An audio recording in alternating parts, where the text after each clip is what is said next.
Today I will be sharing a very personal story with you guys about how these self-destructive habits almost made me self-destruct.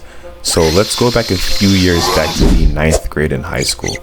Growing up, I was that one kid that tried his hardest to fit in with everybody else.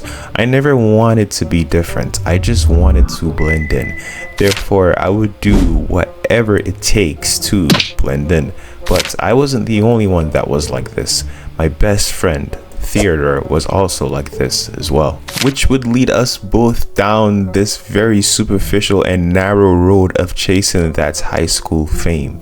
Now, the first incident took place at a party. One of my teammates in football threw a big birthday party and invited everyone on the team over his house, but his parents weren't home, which means that there would be some dudes at the party experimenting with certain things that they are not supposed to be doing. Yo, dudes, what are you guys doing, man? Oh, I'm just smoking. But dude, we're football players, man. We can't be doing this. So you don't think people in the NFL smoke? Here you go, Onfroy. Hit this real quick. No, don't actually hit the vape. I mean, like, smoke that shit. Ooh, nah. I think I'm good, bro. I think I'm good. That was the first time someone had ever asked me to smoke something before, but I declined it due to the fact that I had dreams of one day playing D1 football at a major university, and I made a promise to myself that I will let no one come in between me and my dreams. That was until I met this girl. Now, let's give this girl a name. We're gonna name this girl Bianca. Now, I can't lie, bro. Bianca was a baddie. She ticked off all the physical traits of what I would want in a girlfriend. However, the only thing that she lacked were the personality traits that I would want in a girlfriend. Bianca, unfortunately, was a party girl. She engaged into a lot of negative habits that I never liked at the time. But for some reason, Bianca had a crush on me. And to this day, I still don't know how and why she did, but she liked me for some reason. But this is also the first time I actually had a good-looking girl who I liked like me back. And we all know how it feels when we find out that our school crush likes us back. Well, maybe I shouldn't say all, because some of you guys have never got to experience what that feels like. But don't worry, bro. Don't worry. Your time will come. It will. Anyways, after I had found out that Bianca liked me, I went up to her one day after school and I asked her if it would be cool if I grabbed her number. She would then reply saying, yeah. This led to us talking almost every day for a week. But then one Saturday morning, I woke up from a text from Bianca saying, hey, my best friend is throwing a birthday party today in the afternoon. You should come through.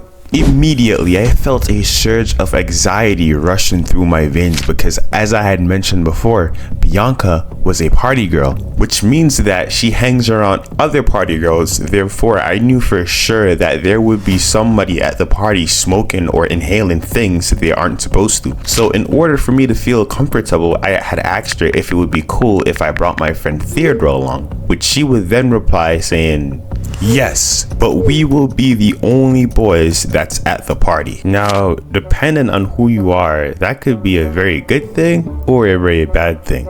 So anyways, I shot Theodore a text message and asked him if he would be down to go.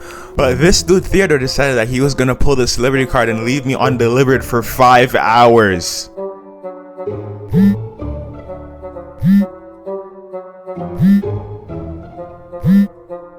So I never wanted to cancel out on Bianca, therefore I decided that I'll just man up and do it myself. So around 1 p.m. in the afternoon, Bianca and her older brother would come and pick me up, and then he would take us to Bianca's friend's house.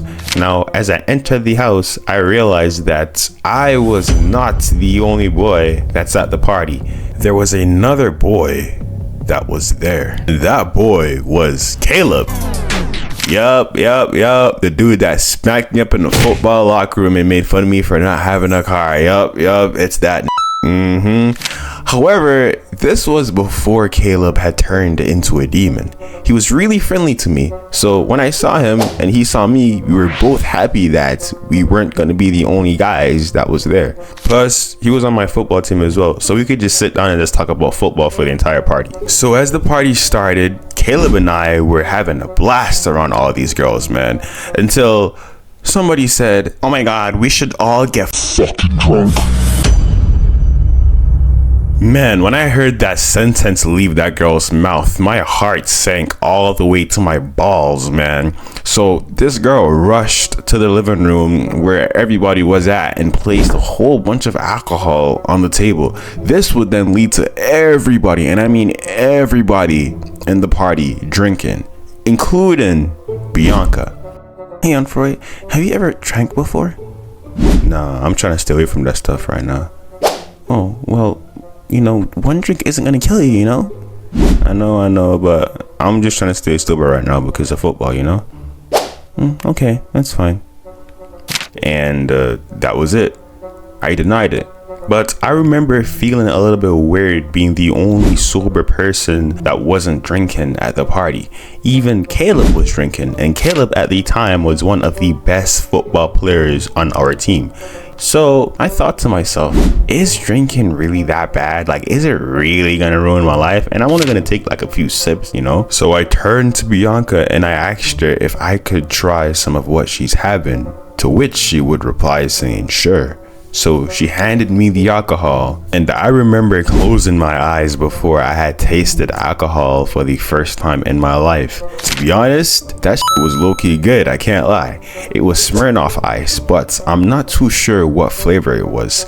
Anyways, after I had drank that poison, I thought to myself, hey, this isn't as bad as I thought it was. And I just took a few more sips. Never took enough sips to get drunk, however. But after I tried alcohol for the first time, the initial fear of alcohol that I had completely disappeared. Therefore, I would occasionally take a few sips of alcohol at other parties and events. But because I was getting used to drinking alcohol, it caused me to get a little bit curious about the other form of drugs. Therefore, I would start vaping, I would start smoking weed, and I was attending way too many parties. This lifestyle messed with everything in my life. It messed with my performance on the field, my grades, my relationships, shit. It even messed with my performance in the bedroom. Like, I literally watched my life go to shit because of these self-destructive habits. You can make the argument that the reason why I never ended up going D1 is because of these habits. But recently I realized that I rarely practice any of those negative habits anymore. The reason for that is because I am a full-time college student with a YouTube channel of 749 subscribers. I started this YouTube channel as a way to distract myself from engaging in these horrible habits. Becoming a YouTuber actually encouraged me to learn how to manage my time properly, because being a YouTuber and a full-time college student, it's pretty fucking hard, bro. I'm not gonna lie. I gotta be hitting deadlines for my assignments and my YouTube videos, bro. But along this small little journey I started, I do feel like I've regained a sense of control in my life again. And to be honest, I'm not too sure how long I'm gonna do this YouTube thing for, or how far I'm gonna get with it, but I just want to put my best foot forward and actually see what could eventually happen.